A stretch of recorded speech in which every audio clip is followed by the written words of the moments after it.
Bismillahirrahmanirrahim. Assalamualaikum warahmatullahi wabarakatuh. Alhamdulillah wassalatu wassalamu ala rasulillah wa ala alihi wa sahbihi wa mawalah wa la hawla wa la quwata illa billahi wa ba'du.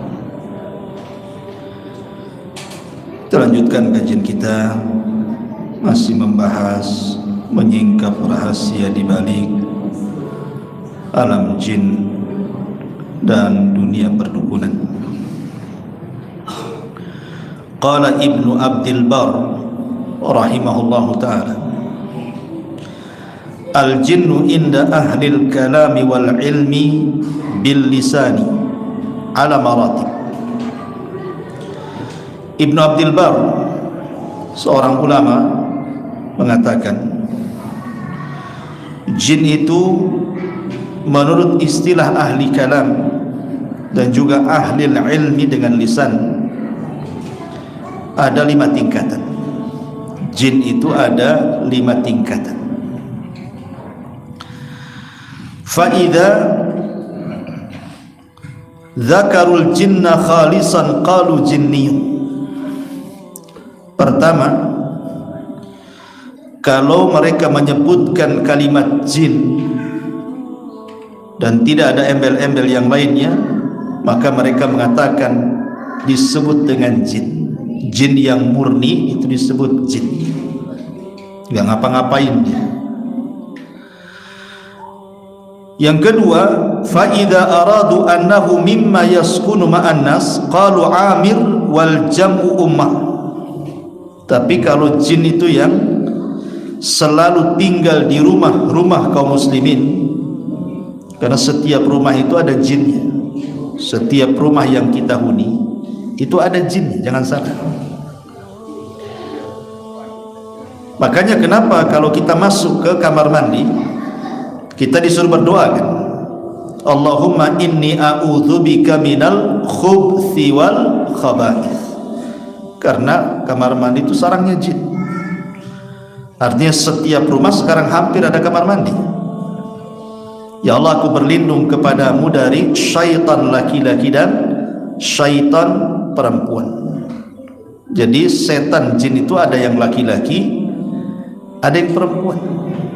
Jadi yang menghuni kamar mandi itu ada 2, ada yang perempuan, ada yang laki-laki. Jadi kalau yang masuk laki-laki, yang goda jin perempuan. Kalau yang masuk perempuan, yang goda jin laki-laki. Kalau yang masuk LGBT ini, banci-banci kaleng yang masuk, mungkin jin banci kaleng juga yang goda. Artinya bahwa di rumah orang itu ada jinnya. Lah jin yang tinggal di rumah-rumah bersama manusia itu sebutannya amir atau ummar jamaknya. Yang ketiga, fa idza kana mimma yu'ridu lisibyan qalu arwah. Jin-jin yang suka ganggu anak-anak. Kadang-kadang bayi nangis saja kan, nggak mau pula dia diberhentiin. Kasih susu pun tak mau, nangis saja satu malam. Itu diganggu arwah namanya. Jin juga tapi namanya arwah. Makanya kenapa Rasul mengatakan jangan keluarkan anak-anak kalian di waktu maghrib, karena waktu itu sedang tatala abu syaitan, setan sedang bermain-main nyari mangsa anak-anak. Waktu maghrib masukkan anak-anak ke rumah, kunci pintu jendela, tutup semuanya, karena di situ banyak arwah jin-jin yang ganggu anak-anak. Itu kesurupan pula anaknya. Kemudian yang nomor 4, fa idza khabutha qalu syaitan. Tapi kalau agak jahat sikit nih jin ini, maka disebut setan. Makanya kalau orang jahat orang bilang, oh dasar setan. Jin juga sama tuh. Dan yang ke-5, fa idza zada amrahu ala dzalik. Tapi kalau jahatnya itu keterlaluan sampai membuat orang syirik, orang kufur gitu ya, maka itu naik dari setan menjadi marid. Disebut marid namanya ya. Makanya jin-jin yang diikat di bulan Ramadan itu namanya jin marid. Tidak semua jin di bulan Ramadan itu diikat.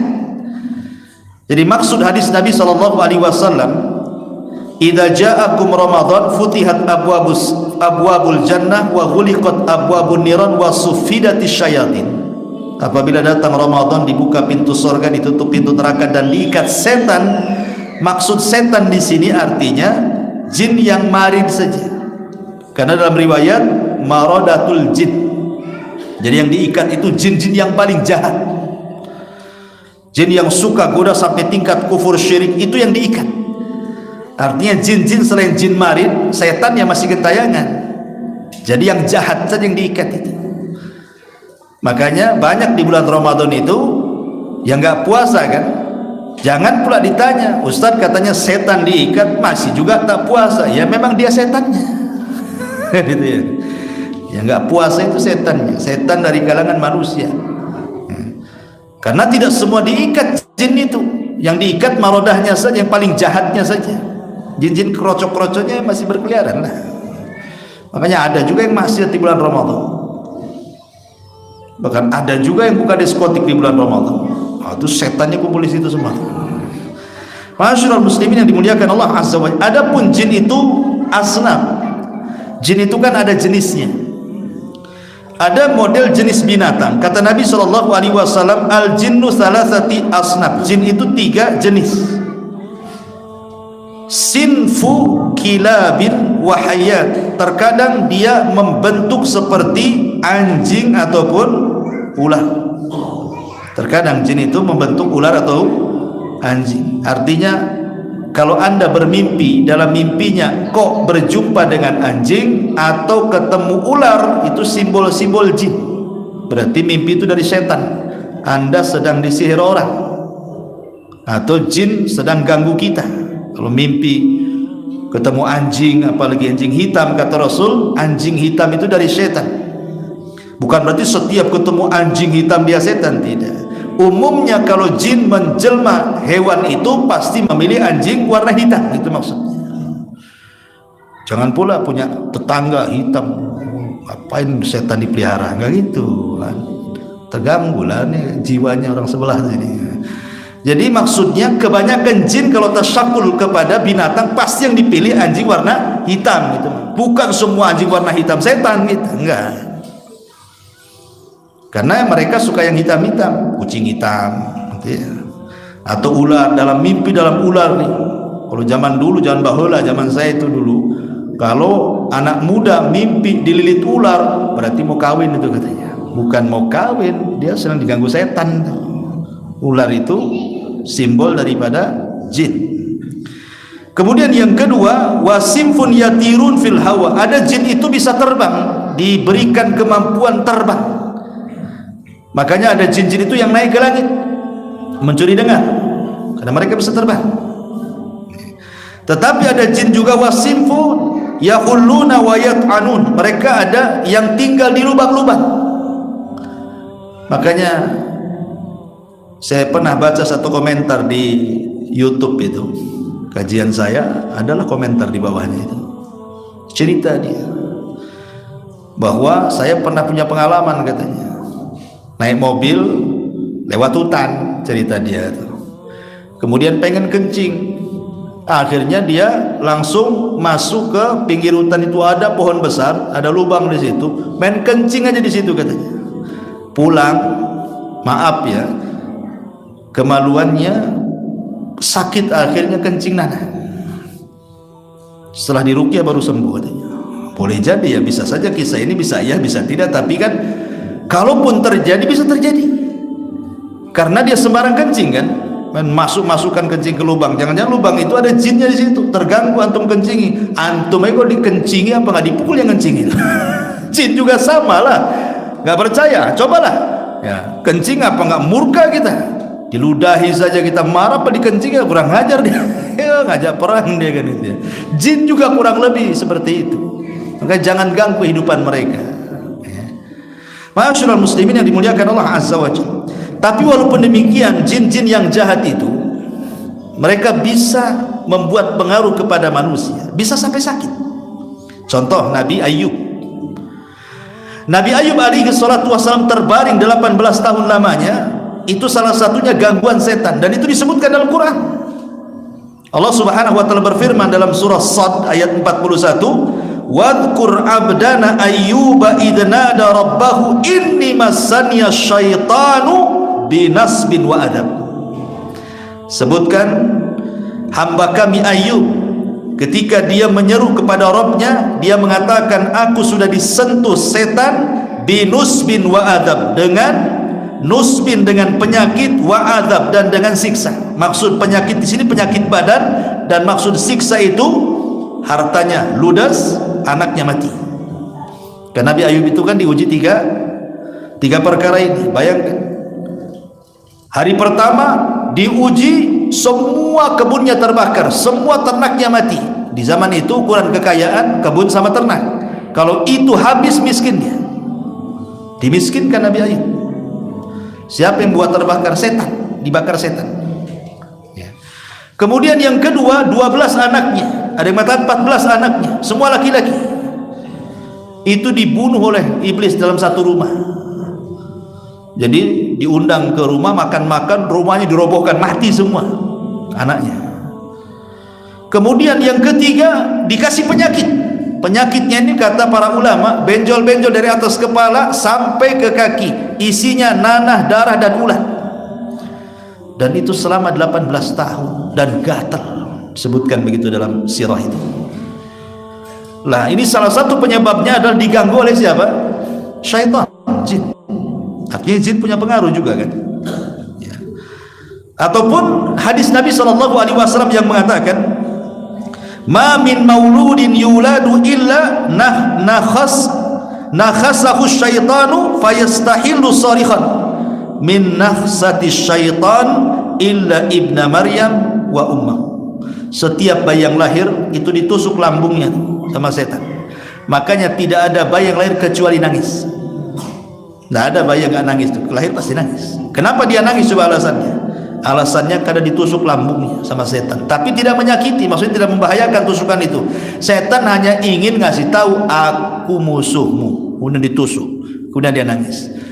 Jadi brojol saja bayi, setan sudah mengatakan kau musuhku, gitu maksudnya, sambil ditusuk. Kecuali 2 bayi yang tidak ditusuk, satu Isa bin Maryam dan yang kedua ibundanya Maryam. Selain itu semua bayi ditusuk. Dan itu apa namanya, permulaan permusuhan antara jin dan manusia, maksudnya syaitan. Adapun langkah-langkah syaitan sendiri, setan ini punya langkah untuk menyesatkan Bani Adam itu 7 langkah. Ingat 7 langkah. Langkah yang pertama, yang paling tinggi adalah kekufuran dan kesyirikan. Bagaimana orang itu dibuat kufur, dibuat syirik supaya keluar dari Islam. Langkah yang kedua, dibuat orang itu buat bid'ah, menyelisih sunnah Nabi. Langkah yang ketiga, dijatuhkan kepada al-kabair, dosa-dosa besar, zina, khamr, judi, macam-macam, korupsi. Kemudian yang nomor 4, kalau tidak bisa juga, lebih rendah lagi, as-saghair, dimasukkan, disuruh untuk melakukan dosa-dosa kecil. Kalau tidak bisa juga, oh ini kuat imannya ini, suruh kufur tak mau, suruh bid'ah tak mau, suruh dosa besar tak mau, suruh dosa kecil tak mau. Maka yang kelima, disibukkan dengan perkara-perkara mubah. Main bola, bulu tangkis, main futsal, itu kan gak ada hukumnya. Disibukkan dengan main-main gitu, akhirnya lupa waktu, sholatnya telat-telat, sengaja dibuat kayak gitu tuh ya. Kalau tidak juga, orang ini tidak bisa ini, main bola pun tak mau, main futsal pun tak mau, main badminton tak mau. Bukan tak mau, tak bisa Ustaz, kayak tak ikut gitu. Artinya bahwa intinya dia nggak mau. Maka ada lagi yang ke-6, dengan cara apa? Disuruh untuk mengutamakan yang tidak afdol dan ditinggalkannya yang afdol. Bagi laki-laki sholat di masjid itu afdol, bagi yang berpendapat sunnah muakkad dalam mazhab Syafi'i. Tapi di rumah itu sah-sah saja. Akhirnya dia mengatakan, tidak usahlah di rumah saja, kan sah juga. Padahal di masjid lebih afdol kan. Itu namanya meninggalkan yang afdol, memilih yang tidak afdol. Dibuatnya kayak gitu sama setan, karena sudah tidak bisa tingkatan-tingkatan tadi itu. Dan yang terakhir, kalau sudah tidak sanggup juga, oh dia rajin ke masjid juga nih orang ini, maka setan akhirnya bekerja sama dengan setan manusia. Siapa? Dukun-dukun, paranormal, tukang sihir, bekerja sama, ya, berbisnis dengan manusia, sama-sama menyesatkan. Dibuatnya dukun-dukun suruh praktek, bilang saja kun, kamu bisa ngobati semua penyakit, kamu bisa meramal semua ramalan, kamu bisa mengabulkan cita-cita manusia, bilang kayak gitu. Makanya orang datang ke dukun itu, dukun tidak akan pernah ngomong tidak bisa. Semua dukun paling bisa. Bisa Pak dukun? Bisa. Penyakitnya parah? Bisa. Nggak ada bilang nggak bisa. Kalau dokter beda. Oh ini bukan spesialis saya. Ya, kamu penyakit jantung, spesialis jantung. Dukun nggak ada lempar-lempar pasien. Nggak bisa. Sebelah sana ada dukun tuh. Nggak ada. Itu sama merendahkan profesi dia tuh. Makanya dukun semua bisa, karena pembohong dukun itu. Dibuatlah dukun-dukun itu bekerja sama. Itu langkah yang ketujuh. Itulah 7 langkah yang dilakukan oleh syaitan. Tetapi ada hal yang penting yang harus dipahami. Setan itu punya senjata 2. Senjata yang paling bahaya setan itu cuma 2. Pertama, macam mana orang itu disibukkan dengan syahwat dia. Yang kedua, macam mana orang itu dimasukkan ke dalam syubhat dia. Ada syahwat, ada syubhat. Inilah setan dari 2 cara ini. Adapun syahwat, syahwat itu macam-macam. Terutama makanan. Dibuat orang itu makan aja kenyang, akhirnya malas ibadah. Ya kan? Pokoknya hidupnya di warung aja, tidak keluar dari warung. Itu syahwat itu. Ngobrol di warung, tidak pernah ngobrol di masjid. Ataupun pamannya dalam dunia pekerjaan, dihiasinya pekerjaan itu yang haram seolah-olah halal. Ataupun syubhat, itu juga salah satu syahwat juga tuh, mengaburkan yang halal, yang haram, dan begitu seterusnya. Bedanya kalau syahwat, sengaja syahwat itu supaya rusak akhlaknya. Syubhat supaya rusak keyakinannya. Karena syubhat itu merusak agama, kalau syahwat merusak akhlak. Dan dua-duanya adalah menyempurnakan manusia. Agama dan akhlak itu harus ada pada seorang manusia. Ma'asyiral muslimin yang dimuliakan Allah Azza wa Jalla. Tetapi yang harus dipahami bahwa ada waktu-waktu yang disebut dengan waktu-waktu setan. Hati-hati dari waktu-waktu setan itu. Setan akan gentayangan mencari mangsanya di 3 waktu yang disebut dengan awqatus syaitan, namanya waktu-waktu setan. Kapan tuh waktu-waktu setan itu? Yang pertama ba'da isya. Ini sekarang di ba'da isya, ini waktu setan. Sampai kapan? Sampai 1/3 malam. Karena 1/3 malam turun malaikat, Allah juga turun. Setan gak akan keluar, sembunyi dia. Jadi ba'da isya sampai 1/3 malam itu disebut waktu setan. Makanya Rasul mengatakan apa? Makruh tidur setelah maghrib, kemudian makruh berbincang ngobrol setelah isya. Jadi setelah maghrib jangan tidur, setelah isya jangan ngobrol, kecuali kalau ngobrolnya satu manfaat untuk akhiratnya seperti ngaji gini, atau manfaat untuk dunianya, entah ngobrol bisnis, berapa, yang penting ada manfaat. Kalau nggak ada manfaat ngapain? Ngalor ngidul ngetan ngulon nggak jelas. Toto jam 12. Kalau sudah jam 12 pulang nggak ngantuk tuh. Jam 1 belum ngantuk, dingantukkan itu waktu malaikat. Setan pergi, malaikat turun. Wah, mulai kan. Nah, kalau sudah ngantuk 1/3 malam, udah lolos qiyamul lail, subuh pun bebas. Akan dia subuh lagi. Sengaja setan itu dipermainkan waktu-waktu ba'da isya sampai 1/3 malam kan itu, supaya orang itu ditelatkan tidur. Kalau ditelatkan tidur, akhirnya kemudian tidak sholat malam, tidak subuh akhirnya. Hati-hati waktu setan.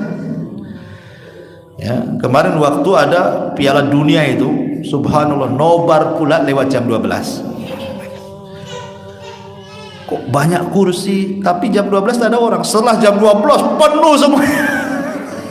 Azan subuh masih nongkrong, bayangkan nobar sampai komat nggak bergeming. Jadi suara azan itu nggak terdengar, suara bola itu yang ya Allah, bisa khusyuk dia nonton bola, sholat pula tak khusyuk, kan aneh. Setan di situ pandainya. Ya. Ini harus dipahami bahwa ini waktu-waktu setan. Makanya kenapa waktu pada Isya sampai sepertiga malam itu waktu maksiat luar biasa, yang dugem, yang ke lokalisasi, yang ke lokalisasi, yang ke macam-macam tempat maksiat. Kan malam tuh bukanya, diskotik itu malam, kapan lagi ya? Kalau siang nggak ada yang datang, kerja semua, malam lah gitu, ngabisin duit di situ. Makanya kenapa kita berlindung dari malam hari? Qul a'udzu birabbil falaq min syarri ma khalaq wa min syarri ghasiqin idza waqab. Ghasiq itu artinya malam, waqab itu menutup. Kenapa kita berlindung dari malam ketika menutup? Karena kejahatan di malam hari itu lebih dahsyat dibandingkan di siang hari. Maling itu banyak malam ya. Rampok, mencuri itu malam-malam semuanya itu.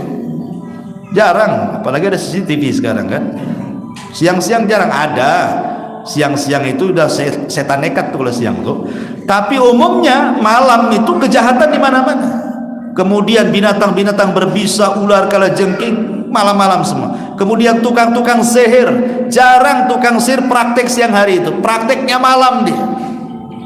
Makanya lihat orang-orang yang dukun-dukun itu, malam prakteknya, ngerendam malam hari, bakar kemenyan malam hari, babi ngepet, jaga lilin malam hari. Nggak ada jaga lilin siang hari, malam-malam lah kan gitu ya.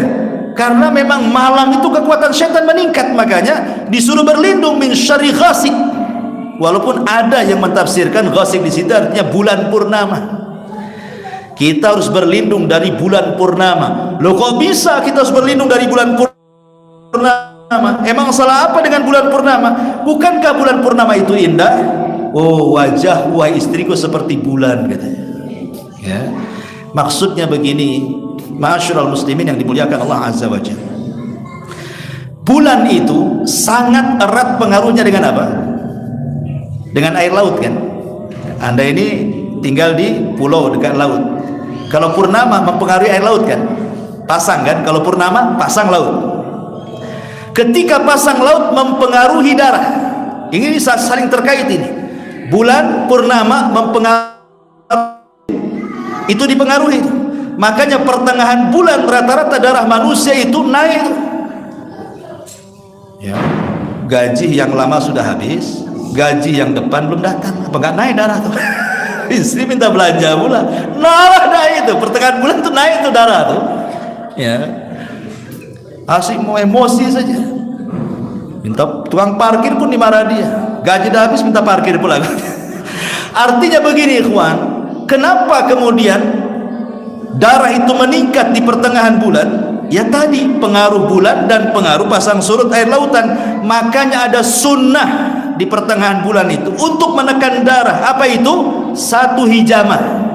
Sunnah hukum berbekam di pertengahan bulan untuk menurunkan darah. Yang kedua, puasa Ayyamul Bid 4, 13, 15, 14, 15. Dua sunnah ini bisa menekan darah.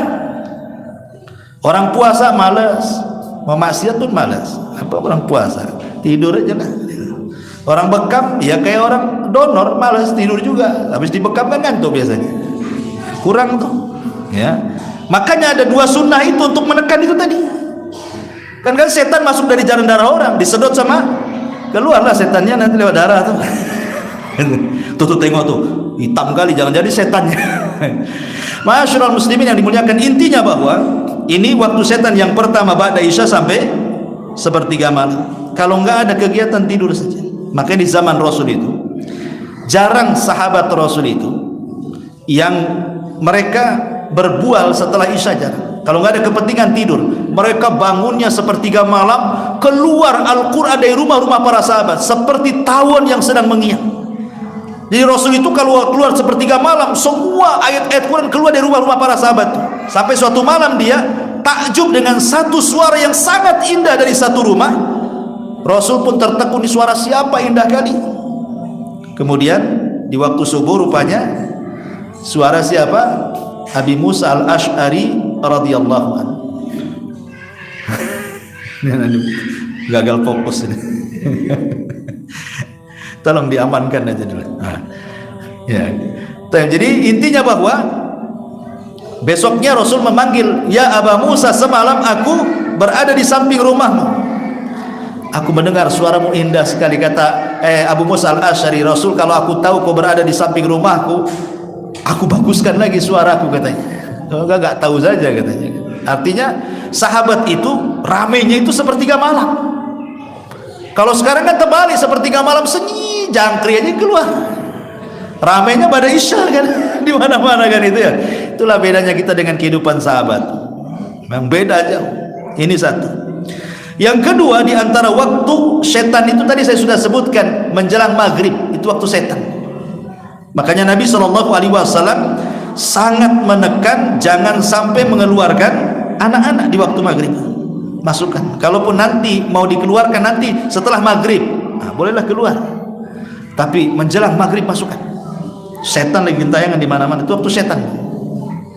Kemudian siang, kubail duhur, sebelum duhur, kira-kira jam 11 itu ya. Sebelum duhur, itu waktu setan. Makanya kenapa kita disuruh menyelisih setan di waktu ini dengan cara apa? Tidur. Kata Rasul, kilu fa inna syaitana la yakid. Tidurlah siang karena setan tidak pernah tidur siang. Sebagai ulama khilaf maksudnya kilu kailula di sini jam berapa? Pendapat yang roja yang mengatakan, satu pendapat mengatakan setelah duhur, pendapat yang lain dan itu yang kuat wallahu alam adalah sebelum duhur. Ya, kira-kira 1 jam sebelum duhur itu disebut kailula. Maksudnya bukan tidur kayak tidur di malam hari ngorok pakai bantal, tidak. Maksudnya merebahkan diri, entah dengan cara umpamanya saya di kursi begini ya, umpamanya merebahkan seperti ini, gitu ya, 10 menit, atau ke meja seperti ini 10 menit, jadilah. Bahkan dokter di Amerika itu, menurut pakar kesehatan di barat, orang yang biasa merebahkan 10-15 menit sebelum duhur, maka jarang terkena stroke. Jarang terkena stroke. Itu yang ngomong dokter barat tuh. Kalau kita tidak perlu barat-barat, kata Rasul tidur sehat, selesai. Gitu ya. Kita emang sami'na wa ata'na sajalah. Ya. Taib, ini 3 waktu. Setan datang di sini. Kemudian juga ada waktu-waktu yang setan masuk dalam waktu-waktu tertentu ketika manusia satu dalam kondisi marah. Setan datang. Kalau ada orang lagi marah, setan masuk di situ. Makanya orang marah itu tidak ada gantengnya, ngaca. Jadi setan tuh mukanya. Orang marah tuh melotot, hitam, kasar ngomongnya. Karena setan ikut campur di situ. Makanya Rasulullah SAW mengatakan apa? Kalau engkau marah berdiri, duduk. Masih marah juga duduk, baring. Masih marah juga baring, wudu. Masih marah juga wudu, sholat. Kan ada tingkat-tingkatannya kan. Habis sholat juga marah, pergilah. Memang tukang marah anda ini, nggak jelas. Udah tingkatan masih marah juga. Memang tabiatnya itu tukang marah. Memang dia bukan marah seketika, memang punya tabiat marah. Itu harus dirubah itu kalau tabiat. Bukan hanya sekedar dengan cara seperti ini. Ini kan marah mendadak maksudnya. Ini juga setan masuk dalam kondisi marah manusia. Yang kedua, waktu syahwat. Waktu syahwat, ketika syahwat datang, entah syahwat perut ataupun syahwat kemaluan, setan datang di situ. Syahwat perut datang, entah makan yang haram, ngambil yang haram, makan kekenyangan. Makan itu nggak ada hukumnya. Kulu washrabu, kata Allah, makan minum, tetapi wala tusrifu, jangan berlebihan kan itu. Karena badan ini ada sepertiga untuk makanan, sepertiga untuk minuman, sepertiga untuk nafas. Ini dihabiskan sampai nafasnya nggak ada. Kan ada orang kayak gitu. Jadi masuk di situ. Atau syahwat kemaluan. Apalagi sudah ada handphone ini, nonton entah apa-apa atau film itu di situ. Padahal sudah punya istri lagi. Heran kan itu. Udah bosan sama istrinya mungkin. Yang ketiga, qabla shalah. Sebelum sholat, setan datang. Nanti dimasukilah macam-macam tuh.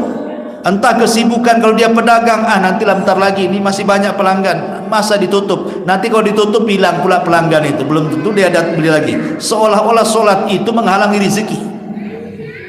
Ya.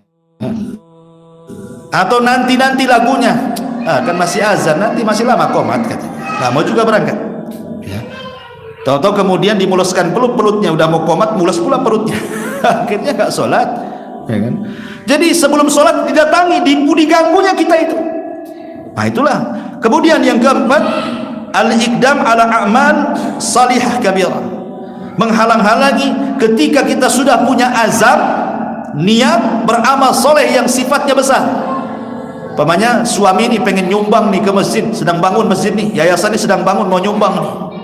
Ini diganggu nih sama setan. Setan nggak bisa ganggu sama dia, datang sama istrinya.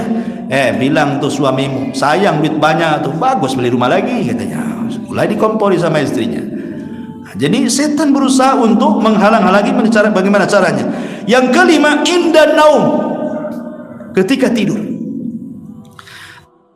Ada dua setan mengganggu orang tidur itu.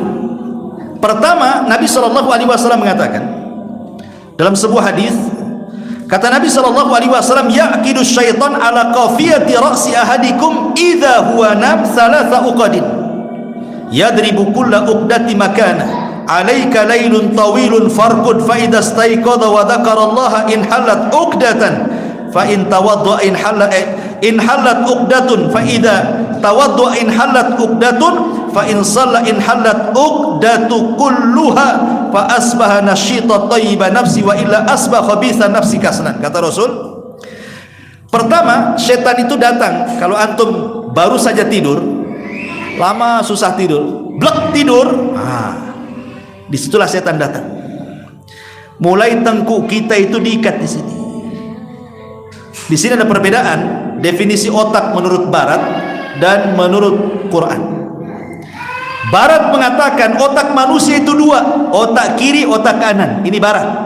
Orang Barat bilang begitu. Otak itu ada dua, kiri kanan. Tapi Quran mengatakan otak itu depan belakang. Itulah bedanya. Kalau kita memahami otak itu, otak depan namanya ubun-ubun, dalam bahasa Arabnya nasiyah. Otak belakang disebut qafiyah. Kalau mereka mengatakan kiri kanan, kita depan belakang. Setan tidak bisa menguasai depan, disebut nasiyah. Kenapa? Karena nasiyatin biyadi, ubun-ubun itu di tangan Allah. Setan tidak bisa menggoda lewat depan. Setan itu hanya bisa menggoda lewat otak belakang. Dengan cara apa? Diikatnya otak belakang itu, diikat. Setiap ngikat, maka setan akan mengatakan, alaika lailun tawilun farbud, malam masih panjang, tidur yang lelap. Dah, ditunggu dulu. Terus nanti tengah malam takut dia mau bangun malam nih, diikat lagi sama setan. Kemudian setan ngomong lagi, malam masih panjang, yang lelap tidur. Tiup-tiup. Menjelang subuh datang lagi setan itu, diikat lagi 3 ikatan. Padahal sudah qiraah tuh, sudah azan pun diikat lagi. Malam masih panjang, padahal ada subuh tuh. Ya. Baru jam 7 dibangunkan sama setan, bangun kamu, malam sudah nggak ada. Baru bangun dia kan, nggak subuh lewat kan gitu ya.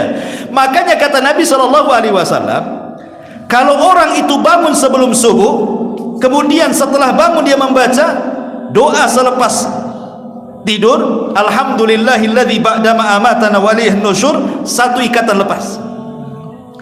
Kalau dia setelah itu bangkit ambil air berwudu, 2 ikatan lepas. Kalau dia sholat subuh, hilang 3-tiganya. Ketika 3 ikatan hilang, paginya dia semangat kerja dan akan diberkahi. 1 hari itu tidak ada masalah hidupnya. Kenapa? Karena nggak ada setan ikatan di sini. Coba bayangkan 1 minggu nggak sholat subuh, nggak ribet itu ikatannya di sini tuh. Gimana ngurainya tuh? Banyak kali.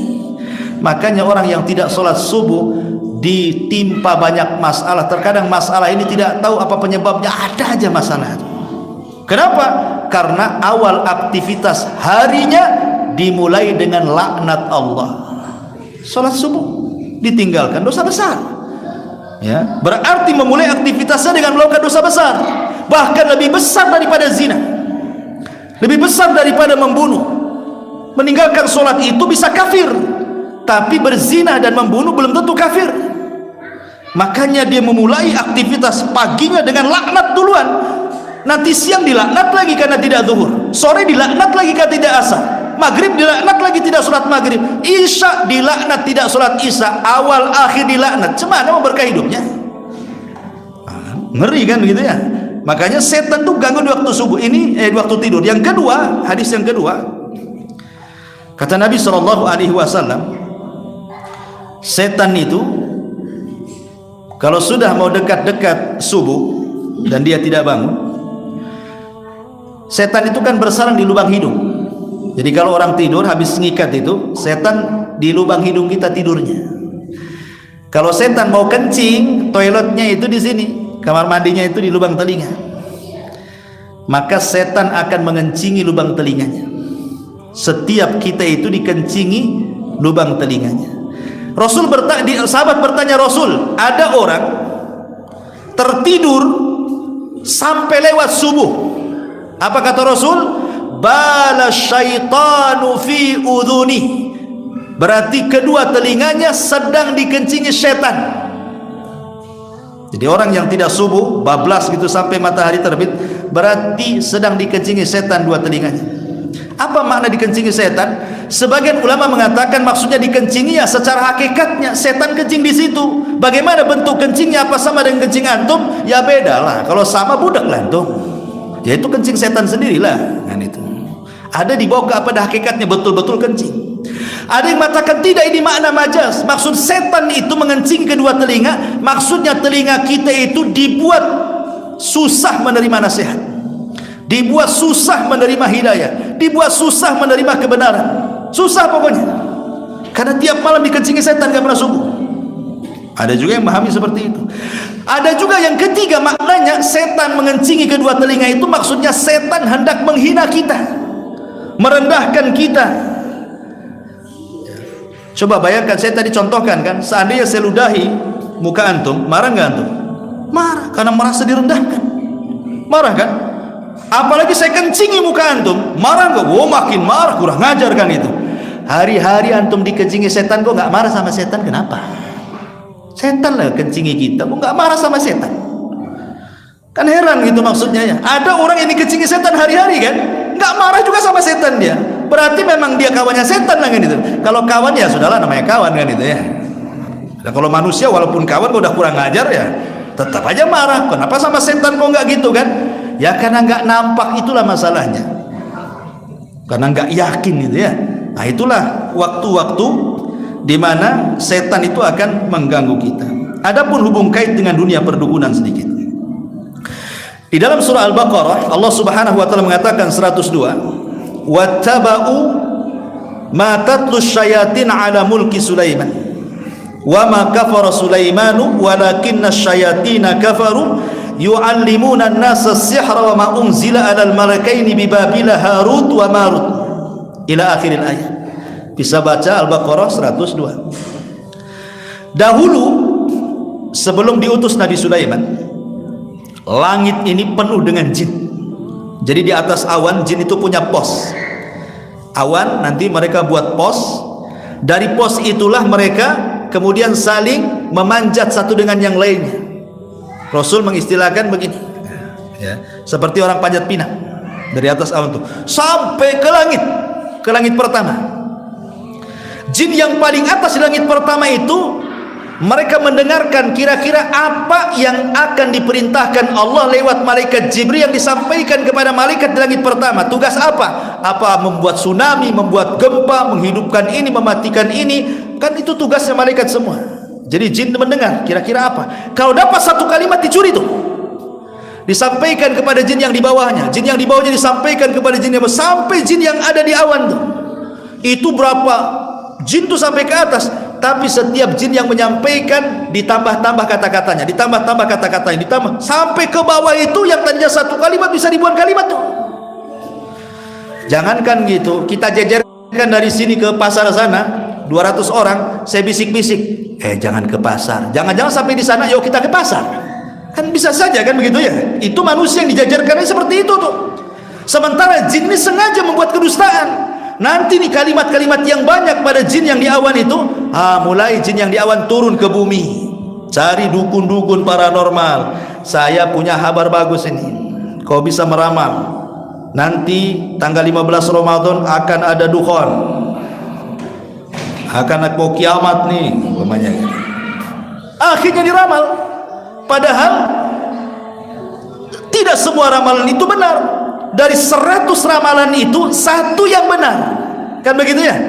Satu kebenaran dicampur adukan 99 kedustaan. Jadi kalau ada 100 dukun meramal, yang satu benar, yang 99 dusta tidak jadi ramalan, kita katakan dukun sakti?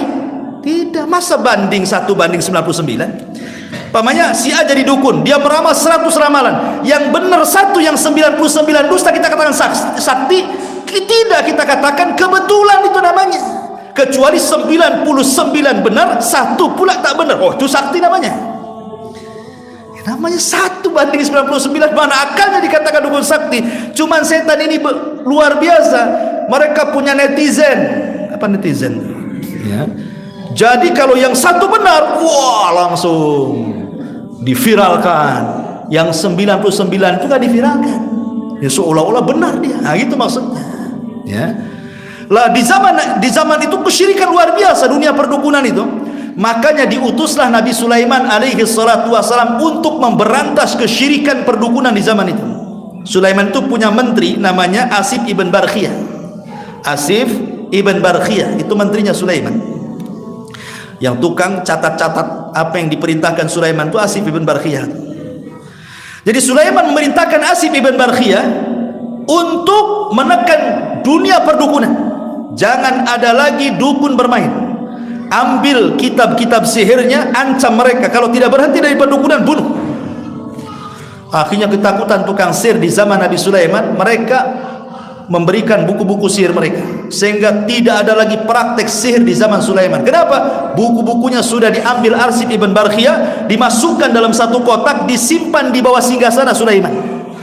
Kemudian Sulaiman mengatakan, siapa yang mengambil kotak ini dan dia dari manusia, kubunuh. Siapa yang mengambil dan dia jin, kupastikan terbakar. Dikutuk sama Sulaiman. Sejak itulah tidak ada lagi yang berani praktek perdukunan di zaman Nabi Sulaiman. Ketika Nabi Sulaiman meninggal dunia, dia sedang duduk di sanggasananya sambil pegang tongkatnya. Tongkatnya dimakan rayap. Akhirnya tongkatnya kan dimakan rayap, habis. Guling Sulaiman, mati. Kata jin, kalau tahu Sulaiman mati, ngapain saya kerja nggak dibayar? Menunjukkan jin tidak tahu yang gaib. Kalau tahu yang gaib tentu tidak ngomong begitu. Ya. Lah setelah Sulaiman meninggal masih kondusif karena orang-orang murid-murid Sulaiman masih banyak. Tapi generasi pertama meninggal, generasi kedua meninggal, datanglah generasi orang-orang awam tidak kenal tauhid. Datang iblis menjelma manusia, menceritakan, mau nggak kamu memiliki ilmu sesakti Sulaiman, katanya. Kalau mau, itu ilmu Sulaiman itu ada di bawah singgasana, buku-buku sihir itu. Ya. Kemudian mereka mengatakan, kenapa gua sendiri yang mengambil? Nggak bisa. Kenapa? Karena jin terbakar kalau ngambil. Sementara kalau manusia akan dibunuh, Sulaiman mati, siapa yang bunuh dia? Akhirnya kemudian diambillah buku-buku sihir itu, dipelajari. Ada yang mengatakan yang pertama kali mempelajari adalah Harut dan Marut. Bagi yang berpendapat Harut Marut itu manusia. Tapi ada yang mempelajari tidak, orang-orang yang disuruh oleh iblis, diambilnya buku itu dipelajari. Akhirnya tersebarlah sihir, sehingga ajaran Sulaiman bercampur dengan ajaran sihir. Disitulah Allah turunkan Harut Marut dari langit, mengajarkan sihir untuk membedakan mana wahyu, mana sihir. Makanya Harut dan Marut ketika mengajarkan sihir mengatakan, fala takfur, jangan kufur kamu. Dari sini menunjukkan bahwa Harut Marut malaikat, tapi ditugaskan Allah hanya untuk ikhtibar, memberikan ikhtibar saja, ujian kepada manusia. Kalian boleh mempelajari sihir, tapi jangan kufur. supaya membedakan mana wahyu mana sihir, itu saja tugasnya. Tetapi akhirnya orang-orang ada yang ketika dikatakan jangan kufur, mereka mundur, tidak mau belajar. Tapi banyak orang Yahudi belajar. Makanya dunia sihir itu paling banyak di dunia Yahudi, karena mereka yang pertama kali mempelajari sihir. Baru turun-temurun sampai hari ini, sampai ke Tarempa pun ada juga dukun sihir, ya. Itu ikut Yahudi. Nah, itulah kerjasamanya sihir itu dengan siapa? Dengan jin. Dengan siapa lagi? Makanya sihir itu dari 3 jalan: penyihir, orang yang disihir, jin yang membantu sihir. Kalau 3-tiganya ini memungkinkan terjadi sihir. Satu, tukang sihirnya memang jahat, ingin nyihir orang, targetnya sudah si A, jelas. Kemudian yang disihir pula ibadahnya kurang, jarang ke masjid, jarang zikir, nggak pernah ibadah, kerjanya ngelamun, mungkin orang jahat. Kemudian didukung oleh jinnya yang hendak menyihir dia, karena pelayanannya bagus, dukun makin kufur, makin mau jin nolong. Di sini terjadi sihir. Sudah tidak dilakukan lagi, orang itu pasti tersihir. Tapi kalau 3-tiganya tidak terwujud, umpamanya dukunnya main-main saja, ya, atau mungkin jinnya malas bantu karena sesajennya kurang, atau yang disihirnya itu ahli ibadah. Seperti ada seorang syekh bercerita. Jadi ada di zaman itu, kata di zaman syekh ini bercerita, ada wanita yang akan disihir. Akhirnya orang ini datang ke dukun. Dukun nggak bisa nyihir. Akhirnya dikasih referensi, ada guru saya yang ngajar saya sihir, itu lebih sakti lagi, datang ke gurunya, disihir lagi, nggak mempan lagi, gurunya ngasih lagi, gurunya lagi. Bayangkan, ini wanita ini hebat, nggak bisa disihir. Padahal guru yang ketiga ada suhunya tuh, dia mengatakan, aku angkat tangan, aku kembalikan uang, aku sudah ngerahkan jin marid, tidak bisa juga tembus, katanya nyihir dia. Jadi ditanya kenapa dia tidak tembus, alasannya karena wanita itu setiap malam baca Al-Baqarah. Karena wanita itu setiap malam baca surah Al-Baqarah, sehingga tidak bisa ditembus. Artinya walaupun jinnya semangat bantu, tukang sihirnya semangat nyihir, tapi kalau yang disihirnya ahli ibadah, terkadang bisa terjadi, terkadang bisa tidak terjadi. Tapi kalau 3-tiganya memungkinkan, oh, itu pasti sihir terjadi di situ. Makanya penting seseorang itu menjaga diri dari sihir. Seperti apa? Makan kurma Madinah. Kalau anda umroh haji atau datang ke orang umroh itu, pesen belikan kurma Madinah yang disebut dengan ajwa. Pokoknya semua kurma yang dijual di Madinah dan tumbuh di Madinah itu disebut ajwa. Makan 7 butir pagi, maka akan terlindung dari sihir sampai sore hari. 2, baca ayat kursi malam-malam sebelum tidur, baca ayat kursi. Karena orang baca ayat kursi akan dilindungi setan sampai pagi. Menurut setan sendiri yang ngomong sama Abu Hurairah. Ya, setan sendiri yang, kalau kau baca kata setan, setan gak dekat-dekat, berarti jelas ini karena setan sendiri yang ngomong, ya, ayat kursi, ya. Kemudian yang ketiga, zikir pagi petang. Namanya ada zikir pagi petang itu, baca zikir pagi petang. Kemudian membaca muawwidhataini. Kemudian kalau keluar rumah jangan lupa baca bismillahi tawakkaltu 'alallah, kata Rasul, siapa yang membaca bismillahi tawakkaltu 'alallah wa qad kufita wa hudita wa wukita, orang ini akan dicukupkan, diberikan dan dijaga dari setan. Jadi kalau dia keluar rumah baca bismillahi tawakkaltu 'alallah, maka dipastikan terjaga sampai dia balik ke rumah, ya. Itu jangan lupa doa-doanya. Kemudian juga kalau kita lewat di sebuah tempat malam-malam menakutkan, baca juga doa a'udzu bikalimatillahi tammati min syarri ma khalaq. Kata Rasul, lam yadurrahu syai'un, tidak akan madaratkan sedikit pun bagi dia. Baca doa seperti ini, atau baca basmalah saja, bismillah, ya. Kalau tidak hafal a'udzu bikalimatillahi tammati min syarri ma khalaq, atau baca ayat kursi saja lah, kan gitu, yang sudah jelas-jelas ayat kursi. Gak usah baca Baqarah karena saya gak yakin antum hafal, ya. Yang pendek-pendek saja ayat kursi, atau muawwidhataini, qul a'udzu birabbil falaq atau qul a'udzu birabbin nas, kan enak tuh. Kalau al-falaq an-nas 3 kul pasti hafal, enggak mungkin lah. Qul huwallahu, qul a'udzu bil falaq, masa enggak hafal kan? Nah, kalau enggak bisa apa-apa itu yang dibaca. Nah, jadi kemudian bentengi, kita harus rajin sholat, rajin zikir, rajin ini, insya Allah kalau memang dibentengi perkara itu, maka kita akan terhindar dari sihir. Wallahu a'lam. Baik, sampai di sini saja. Kita ada tanya jawab sini. Assalamualaikum, izin bertanya Ustaz. Naam. Beberapa minggu yang lalu ana diruqyah. Ternyata ada jin nasab di ana. Ana sudah bertanya dengan ibu ana apakah menyimpan jimat dan lain-lain, dan beliau bilang tidak ada. Ana berpikir mungkin dari ayah ana, tapi ayah ana dalam keadaan tidak bagus ingatannya. Jika tidak dihalangkan akan turun-temurun. Dan setelah diruqyah hati ana selalu gelisah dan suka termenung. Dalam ibadah dan kegiatan sehari-hari pun jadi tak fokus. Mohon penjelasannya dan bantuannya.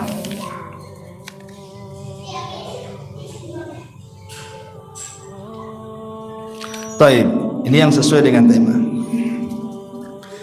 Jin nasab memang ada, jin keturunan. Jadi kalau dia bapaknya dukun, maka kalau bapaknya mati itu jin-jinnya itu akan berusaha mengkader anak-anaknya. Ada, ya, memang seperti itu.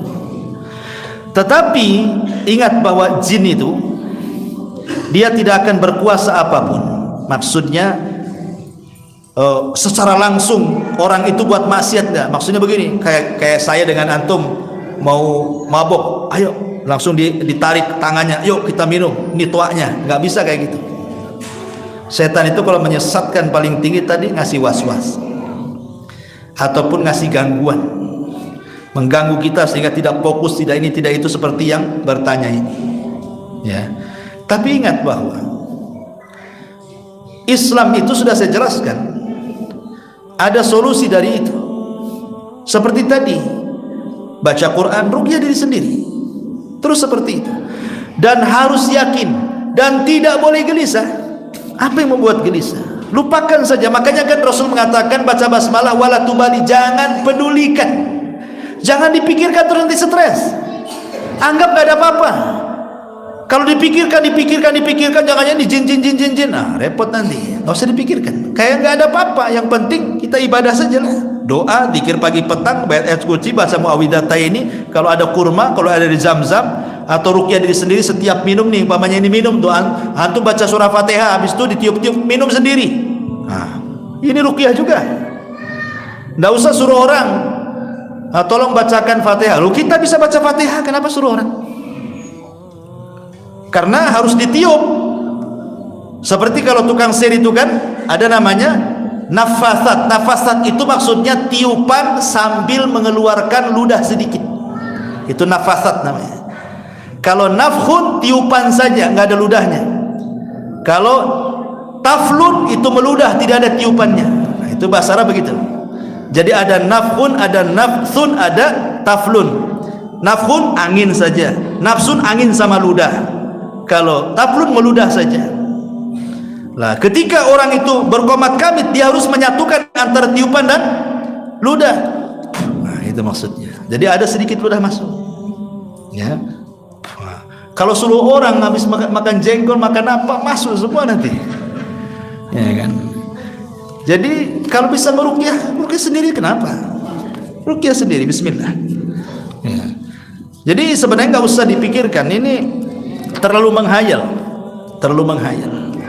Jangan terlampau menghayal tinggi kali, ini jangan jin. Dari mana antum tahu itu kan dari jin? Memang jin tugasnya, walaupun ada jin nasab, memang tugasnya ganggu. Tugas jin itu kan dalam diri setiap orang itu ada jin, namanya korin. Semua kita ini ada korinnya.